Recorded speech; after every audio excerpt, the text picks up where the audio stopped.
So, Mr. Wells, Mr. Sanderson. we're going to talk about how people are mad at us. Yes. We've been referencing the last couple episodes.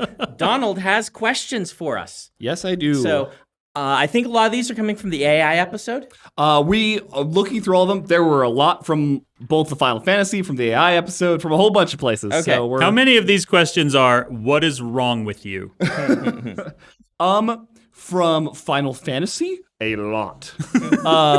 Don't worry, we'll get into that, or some of that. I feel like the Final Fantasy one is one of those ones that we were talking about something that was trending because of like the magic sets. And so it got shown to people who don't listen to our podcast, have no idea who we are. And they're like, who are these two yo-yos? Yeah. We get those occasionally. Like, this is a topic I know something a lot about. I've been consuming a lot of this content. And then suddenly there's these two yo-yos.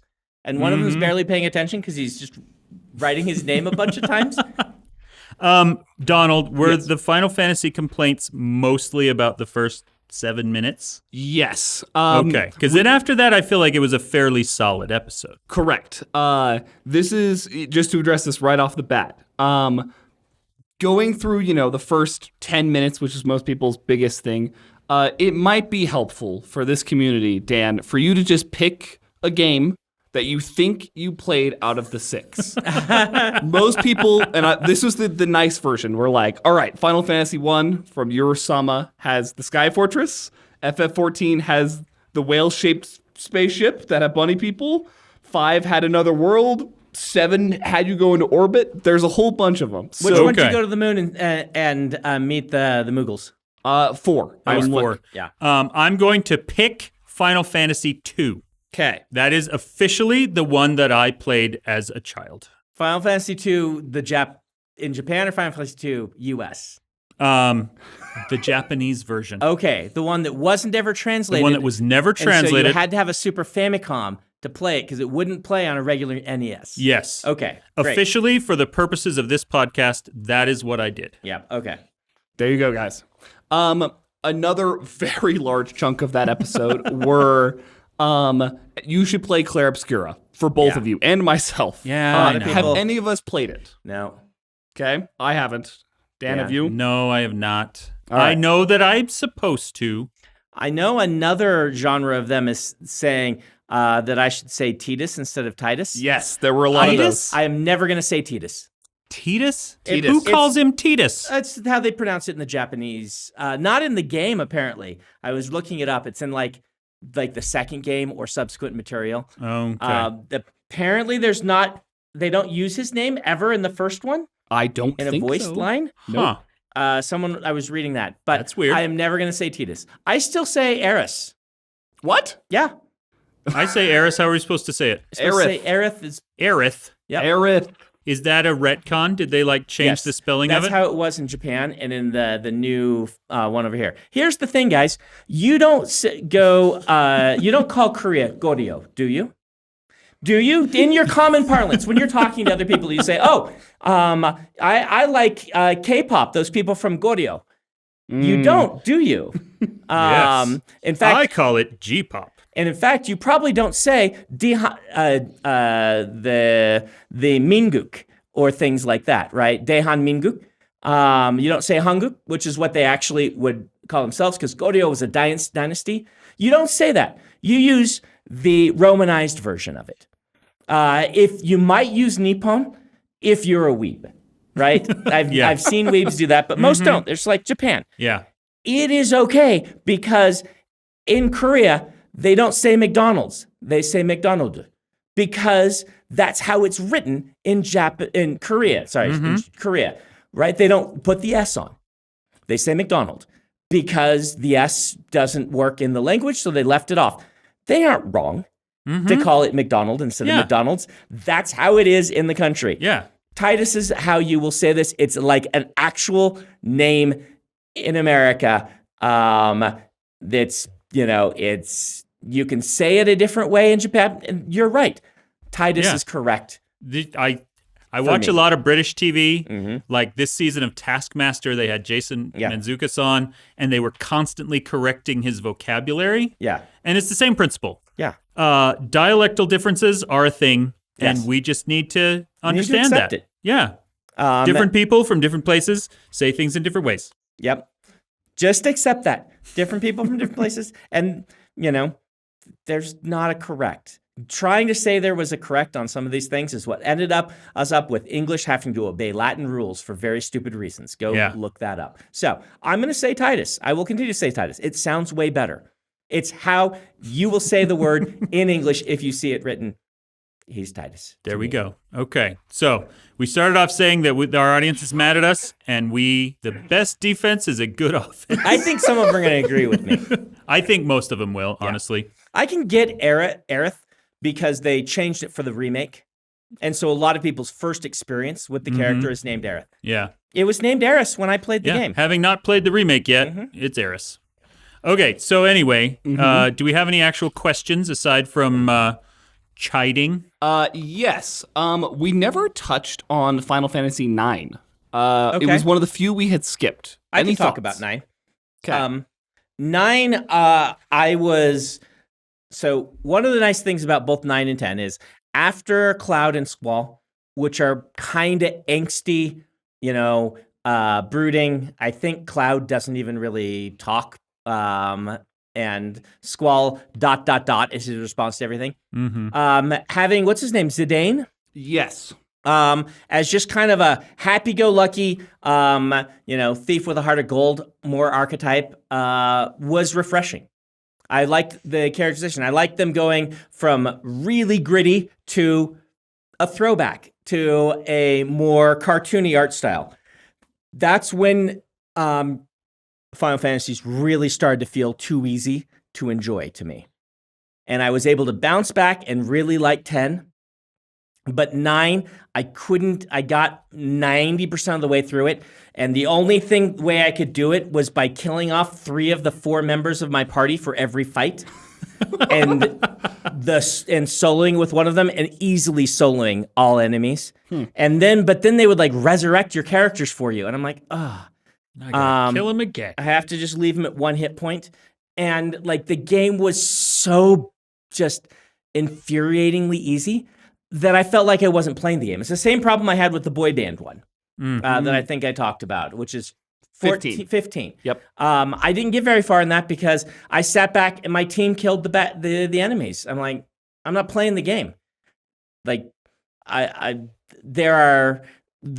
great thing about Final Fantasy was it was a pretty great story mixed with a pretty great game. And if you take off one of those, there are better stories out there. I love Final Fantasy, but there's better stories. Going and seeing a great film as a cohesive narrative thing is just going to be more fun. There are better games than Final Fantasy, the game portion. The magic was when they put together pretty good in both of these scales so that you were getting something you didn't get anywhere else. I think this is going to make people mad. I'm sure there are people who think that that the Final Fantasy, and they were, as turn-based games go, I'll just say for me, games are art, and art has a different effect on different people. For me, the turn-based style of Final Fantasy could only engage me so much.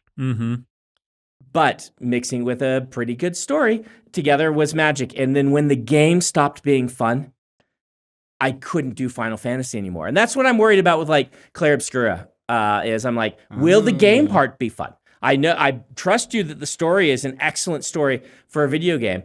But will I enjoy the game? You know what I was going to do for today and I wasn't able to? I was going to stop by a gas station on my way here and buy a little Sudoku book. And every time you got really excited about talking about something, I'd say, wait, stop. You have to solve this puzzle before you can keep going.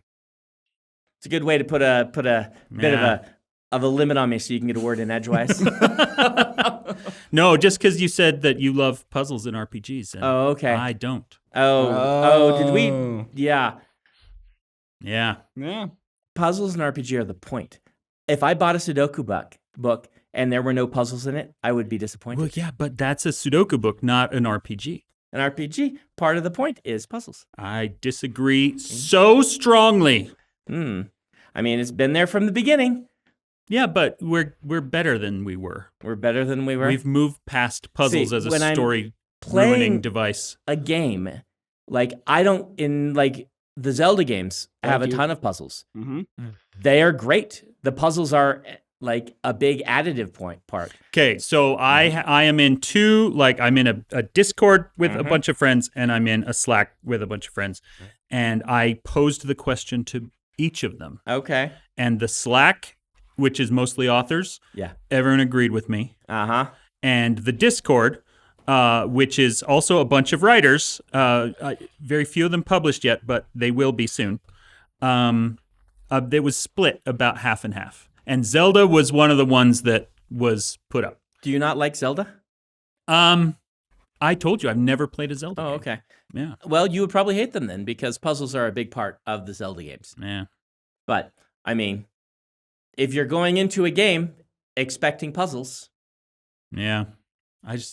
Anyway, Mm. back to the situation at hand. Well, we got Final Fantasy 9 thoughts. Nice. So anyway, And I never played 9, so fun game. I like a lot what it was doing, but the game itself was not engaging enough for me.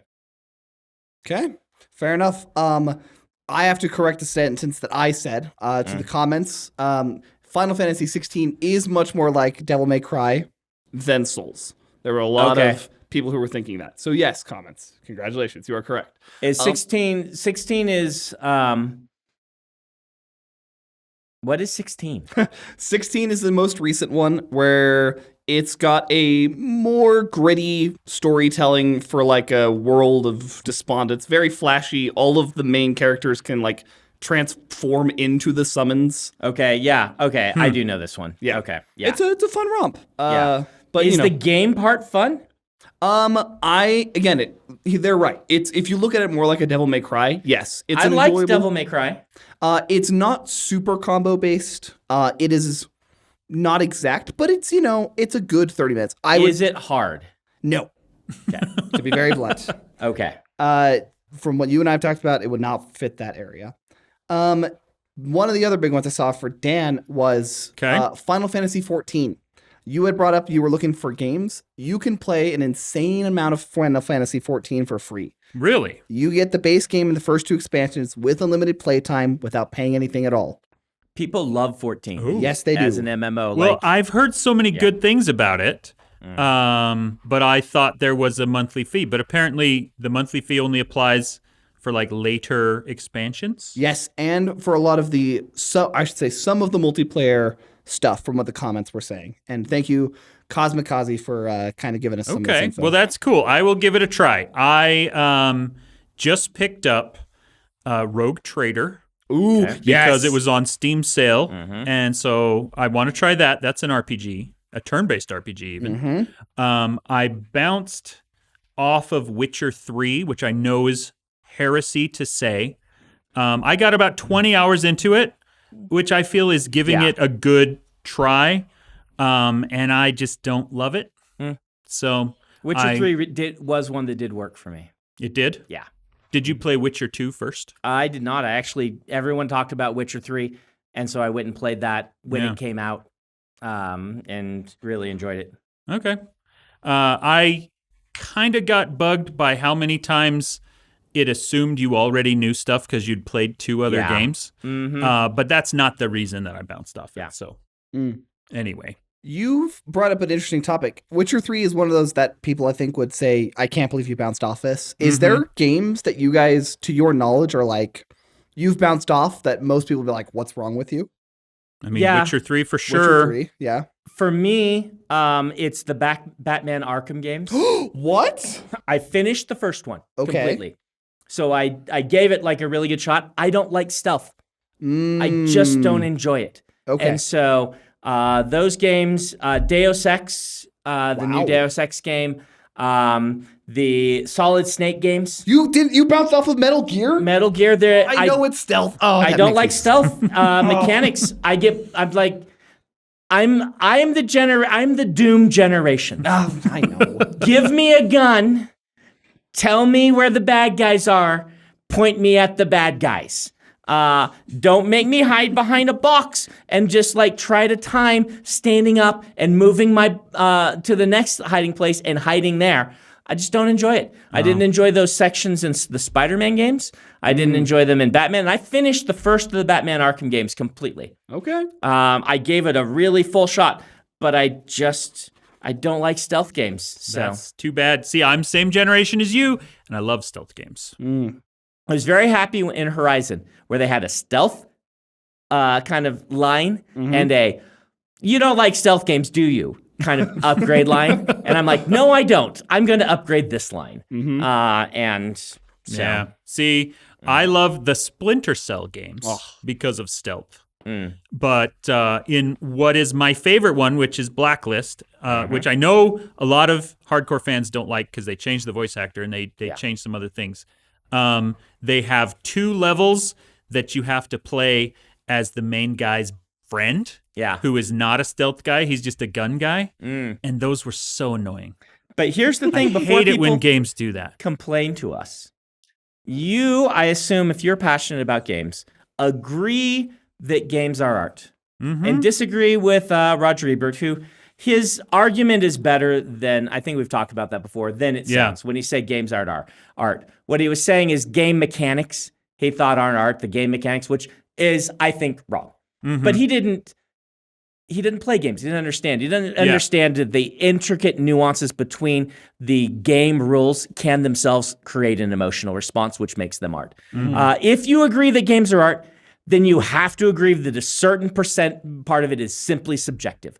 Art only works if you can be subjective about it. I think that's an intrinsic part of art, that you like it for reasons you can't even explain. That's part of what makes it art. So people have to be able to dislike the games that you love because of simple artistic differences. Yeah. Yes. Exactly. So just understand that. Doesn't mean that you're a bad person or that your taste is even bad. People like different things. It's like dialects. Yep. People like different things. But yes, to the person who suggested that I can play Final Fantasy XIV mostly for free, I will give it a shot. The chat when I was streaming said I should play Inscription, and I loved Inscription. You did not. I did not like Inscription. I really enjoyed the card game, but as soon as it became a person watching me play a card game, lost interest instantly. All the snooty, we've talked about this, we won't get too far in it, but all the hoity-toity, artsy stuff that I really liked about Inscription turned Dan off. Yeah. So, all right. Anything else? What else you got there? Yeah, let's go. We're going to touch Defying Wicked, which was one of our episodes. We got one good question out of it, which I shouldn't say that. We had good question. Most of the people entire comment section talking about us responding to Wicked were probably just angry at us. Were people angry at us for our opinions on Wicked? Not at Brandon. What were they mad at me for? Dan, I liked the movie. Yes, but you had a specific issue with the villain turning good trope. Oh, yeah. A lot of people were like, they agree, and a lot of people were like, well, that's a Dan take. It's very common. Let's be clear for anyone who has not listened to that episode and is listening to this one. I do like redemption arcs where a villain turns good inside of a single story. But if your primary idea for a piece of art is, I'm going to take somebody else's villain and I'm going to pretend like they were the good guy the whole time, grow a pair. Come on.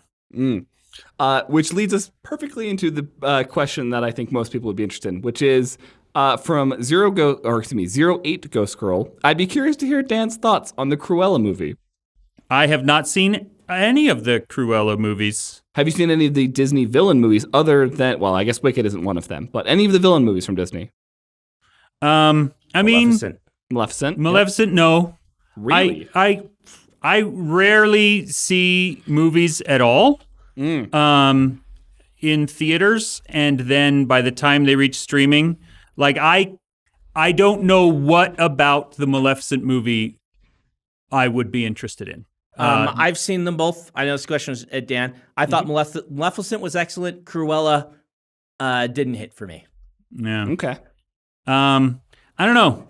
Taking Cruella, whose primary personality trait is that she wants to sacrifice a bunch of puppies to make a coat and turning her into a good guy just seems so creatively bankrupt to me. I can't imagine enjoying it. It was more of a this is how she turned so evil Yes. story than she, if that makes sense. Okay. So it's more of let's do a prequel that shows what was done to her to make her this awful. Okay. So does she end the movie awful? She ends the movie. Or is she an There's a anti-hero? hint that she will be awful someday. Oh, But see? yeah. Not interested.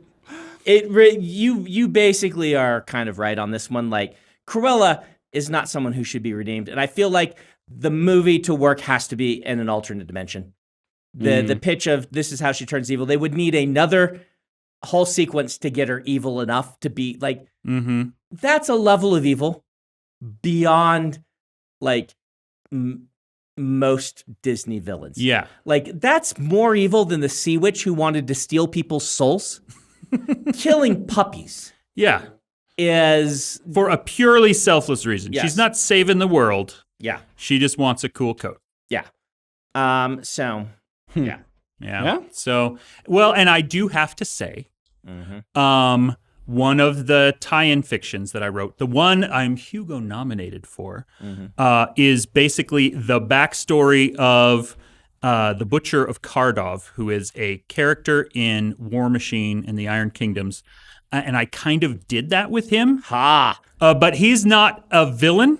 He is an anti-hero. And showing where he came from and how he turned into a villain is a story I have written. Right. Well, and like I said, it's been a while since I saw Cruella, but looking at it and saying, I do remember watching that movie and being like, you have to pretend this is an alternate dimension, that she's not as evil as she will be, even when she has her heel turn. So I suspect, this is my personal belief, I think most people who write stories where they take a villain and pretend like they're actually the good guy the whole time, that would be a better story if you just scraped the serial numbers off of it and came up with your own names for the characters.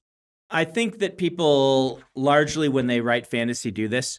There are several pretty decent Lord of the Rings, but the orcs are the heroes stories, but they scrape the serial numbers off so that it works. Yeah. I think in Hollywood, it's more a job where it's like, we have this recognizable IP. We need to do something with it. Here, do something with it. Yeah. The thing is, though, Wicked did it first, and Wicked did it well, and I think it works. I think Okay. I think it just works. You can, yeah. Okay. She Agree is to disagree. so evil that it's comical, and so having it be that she's playing a part makes the original Wizard of Oz less ridiculous. Okay. I will buy that as an explanation.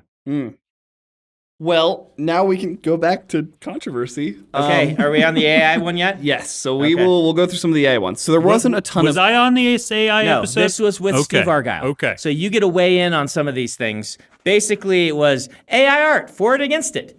Weird. Both kind of against Both kind of against it. it. Okay. Imagine that. Two artists. Yeah. Okay. Well, I mostly agree with that. So let's get some questions. So a lot of them were, to no surprise, throwing in their weight on the issue. A lot of people agree that they're not huge fans of it. Some of the topics I think would be interesting to discuss is from Mike P497. My friend is a high school teacher, and he said the percentage of kids using AI to cheat is insane. Yeah. They say they will tell them before written assignments they're using an AI detector, and if you use it, you'll be caught and fail, etc. And he says without fail, students will still use it regardless. Is this at all a concern having, kids yourselves? And I believe Emily was a school teacher at some point. Yeah. Anything that's trickled down to you guys about this? I mean, yeah, my teacher friends, Yeah. really worried about it. I mean, the main problem with this is that kids are screwing themselves because they are not learning how to communicate. And I don't think it's enough to say, well, they're going to have AI in the real world so they can communicate there. If that is your answer, then there is no reason for anyone to hire you personally, because anyone can just use AI to get the same results you are using AI to get when writing a paper. It's ridiculous. School is about learning to learn more than it is about any of the topics you're learning. The topics you're learning, most of them are relevant. Yeah. Are relevant, not are irrelevant, are relevant. Learning to write a 3-point essay is relevant for the way that you learn to organize your thoughts, but also just learning how to learn something is really important. And so I do think it's pretty concerning that how do we teach people to learn these skills, which are still important, right? Like people talk about, you'll have a calculator to solve this. I still, as we've talked about, like algebra is still relevant to me. Thinking through, all right, how would I solve this problem so I know what to type into the machine? Yeah. I will say everything past algebra I haven't really used. But algebra I have, and the basic math I have. I have a calculator in my pocket. I still need all those skills. They're still relevant to me. Same with being able to just organize your thoughts so that you can present an argument. And the same with being able to research a topic. Yeah. If you can just ask ChatGPT to tell you the, critical analysis of the Crucible, then you are not doing any of your own research. You're not doing any of your own writing. You're not doing any of your own thinking. And yes, it is correct that the world will not be harmed by one less essay about the Crucible, right? The essay, as you just said, is not the point. It is you knowing how to research and think and write that is important. It's the same argument that I made, I believe, in that episode, which is this idea that if you're going to write books, the act of writing the book is what teaches you to become a writer. And if you offload that to the AI, you are not learning the crucial parts that will help you, that will be what makes a writer. So you will not be able to take that book that the AI writes and understand what's wrong with the story structure, what's wrong with the character arcs. You won't be able to do that. You won't be able to fix it. You certainly won't be able to do it well. Yes, because you haven't taught yourself those skills by writing them yourself and failing. And is this going to be relevant? I mean, I can see some people saying, well, everyone's just going to write them with AI in the future anyway, so why do I need those skills? Well, I mean, if you are the one who wants to make money at it, you need to be good at it. And if anyone can just use the same AI program you're using, I know there is an argument that is constantly being made about visual art in AI and giving it the correct prompts to produce the result that you want is a skill unto itself. And I think there is a valid argument for that. I did a TikTok on that you weren't here for this one. Basically, my argument was you though aren't an artist. You are an art director. And being a good art director is a skill. And maybe practicing your prompts makes you into a pretty decent art director. Doesn't make you into an artist. It makes you into an art director. Those are different things. And I think being an artist has an intrinsic value. Learning how to do these things has intrinsic value. And you're giving up that, which is really valuable. Definitely. But at the same time, I do really think, I said this in the TikTok, I do really think reasonable people can disagree. Or rather, reasonable people can say, all I want to be is an art director because it fulfills the needs I have to do this thing, because becoming an artist isn't what I want to do. I want to be an art director to get these pieces to use for something else. I mean, I don't really have a good argument against that. Other than right now, AI is bland. It can't create on its own. The stuff that you make just feels wrong, but AI might fix that. Yeah. So. I mean, we have talked about AI years ago, and I remember we said at the time, the first AI written novel might be coming 5 or 10 years down the road. It came like next month. Yeah. AI is progressing so rapidly that when we, arguments based on how good it is at what it does, right. I don't think hold any water. They don't, because it will eventually Anyway, I've been chatting Yeah. with Ken about this, and you might be seeing a TikTok from me and Ken, or you Ooh. might have already seen one. This comes out. Ken Jennings. Okay. He was beaten by an AI at Jeopardy. Oh, there Famously, you go. during one of the Okay. very early uses of this kind of neural Yeah. network, and so Well, and I think it's also worth pointing out AI, extremely limited AI, has been used in Yeah. computer animation for decades. Yep. And so it is a tool that people have used and will continue using to augment human skill and human effort. But I think the human skill still has to be a part of it. do we have like one last one? Yeah. Let's do this one. Because I think it's an interesting concept around what you guys have been discussing. One of our commenters was talking about how they were out to their first epic fantasy last year and don't have the money for editing. So, I saw this comment. This is a good comment. yes, where they didn't want to hand over their whole script to the digital gods, but they wanted, to take it a sentence at a time and ask Gemini to give them an English lesson around each of their common mistakes within their writing. It's been helpful because it lets them edit themselves. Yeah. How much of that should we go forth with? Well, the should is the hard part because reasonable minds can disagree. Mm-hmm. I think this is getting to where AI will be really helpful for authors, which is putting it in and saying, all right, where would you make changes and why? What mistakes am I commonly making and why? I have a lot of friends who are editors. They're very good at their jobs. I don't think AI could or should fully replace them. But as a new author who can't afford an editor, learning from some of these things, as long as you're asking the question, what could I do better and why? And then you're trying it out.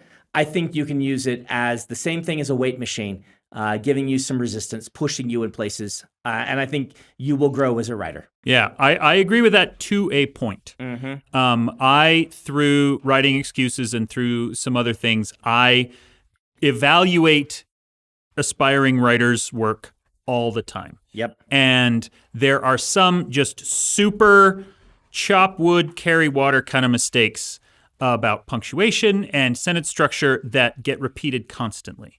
And I think if you are using some kind of AI or autocorrect tool to learn how to not do that, that is very valuable. But at some point, you have to consider voice.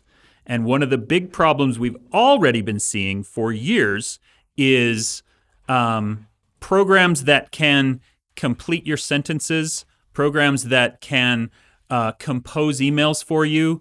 They make everybody sound the same because they are all using the same template. And you can learn the basics from a program like that, and I agree with you, they're useful, but your own voice has to come through. That's when you step out from learning the basics to becoming an artist. I think that's a really excellent point. Really smart. I remember being in my grad program, and there was already the worry that some writing programs were producing people who all had the exact same voice because of the way they were doing instruction. And I read that and I'm like, yeah, that's a danger. I have seen people responding poorly to Pixar's new film because it's using that same CalArt style with the same smile, the same teeth, the same noodly arms that have been so popular. I mean, it was revolutionary early on when it was Adventure Time and things, but now 15 years later, everyone's like, this is bland and dull because people are coming from the same drawing schools doing the same kinds of art, which is making it seem generic, even though that's unfair to the artist because that might be the first time that they've done something with this. But there is this danger even without the AI. I think it's way more dangerous with the AI. Yeah, agreed. It's also more dangerous with Ben.